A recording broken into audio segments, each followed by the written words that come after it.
यह कहानी एक गहरे जीवन दर्शन और मानव अस्तित्व के अर्थ को उजागर करती है। इसमें यह समझाया गया है कि कैसे लोग अपनी जिंदगी को बाहरी उपलब्धियों और लक्ष्यों में उलझा लेते हैं, जबकि असली सुख और सुकून हमारे भीतर, हमारे वर्तमान में निहित होता है। आइए इस कहानी को नए और विस्तार से समझते हैं।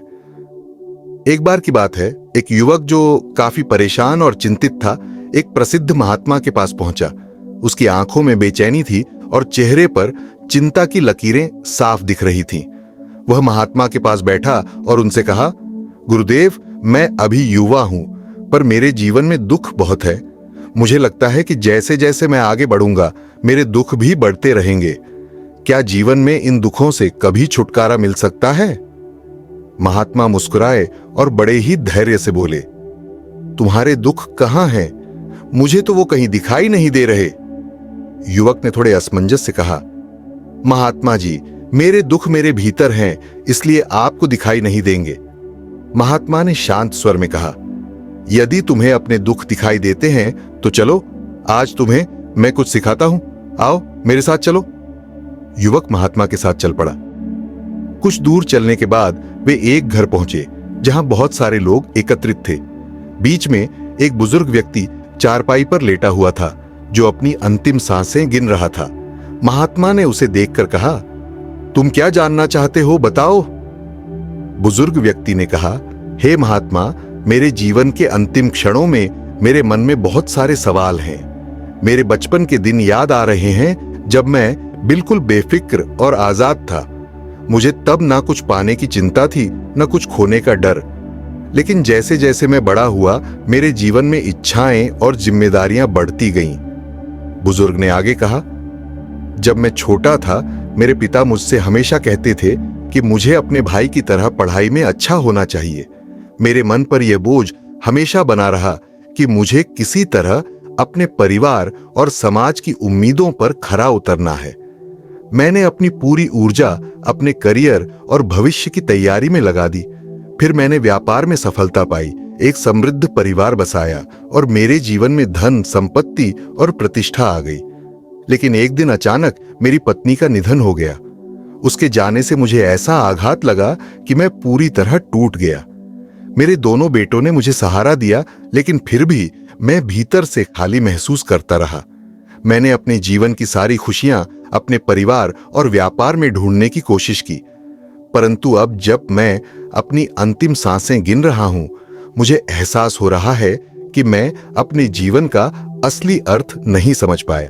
महात्मा ने उसकी बातें ध्यान से सुनी और फिर बोले, हर इंसान के लिए बचपन प्रिय होता है, क्योंकि उस समय उसकी कोई इच्छाएं और चिंताएं नहीं होती।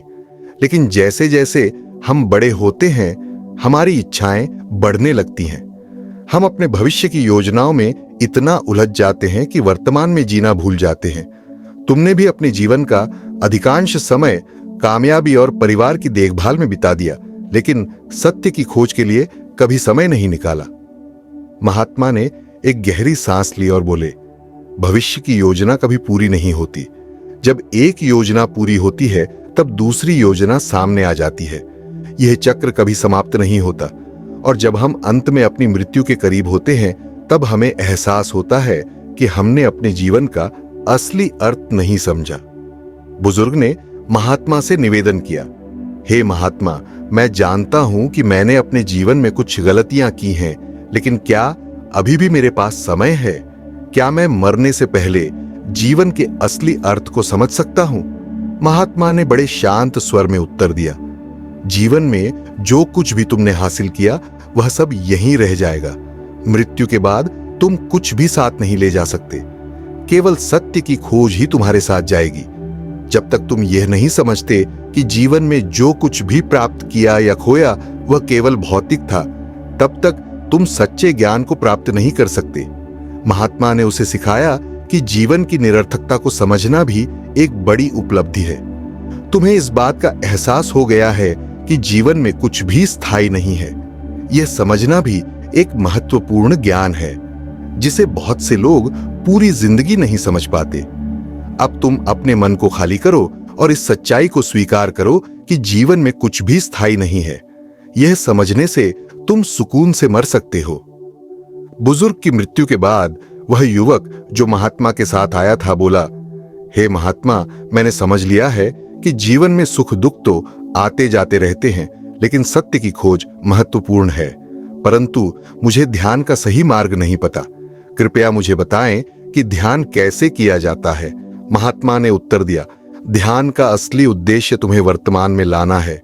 जब तुम पूरी तरह से किसी काम में डूब जाते हो और ध्यान में रहते हो, तब तुम सत्य के करीब होते हो। सांसों पर ध्यान लगाओ।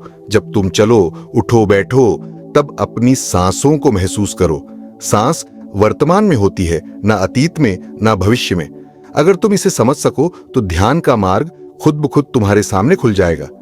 इस कहानी का मुख्य संदेश यह है कि जीवन में सुख और दुख आते जाते रहते हैं, लेकिन असली सुख वर्तमान में जीने में है। हम भूत और भविष्य की चिंता में इतना खो जाते हैं कि वर्तमान का आनंद लेना भूल जाते हैं। ध्यान हमें वर्तमान में वापस लाने का एक सरल और प्रभावी तरीका है। जीवन में सबसे महत्वपूर्ण बात यह है कि हम उस सत्य को समझें जो हमारे साथ जाएगा, और वह सत्य केवल वर्तमान में पाया जा सकता है। तो दोस्तों, यह कहानी हमें यह सिखाती है कि जीवन में भौतिक सुख दुख के परे जाकर हमें अपने भीतर के सत्य की खोज करनी चाहिए। दोस्तों, कैसी लगी आपको यह कहानी? कमेंट सेक्शन में जरूर बताना, और अच्छी लगी तो इस चैनल को सब्सक्राइब करना मत भूलना हमारे साथ बने रहने के लिए। धन्यवाद। तो मिलते हैं अगले वीडियो में।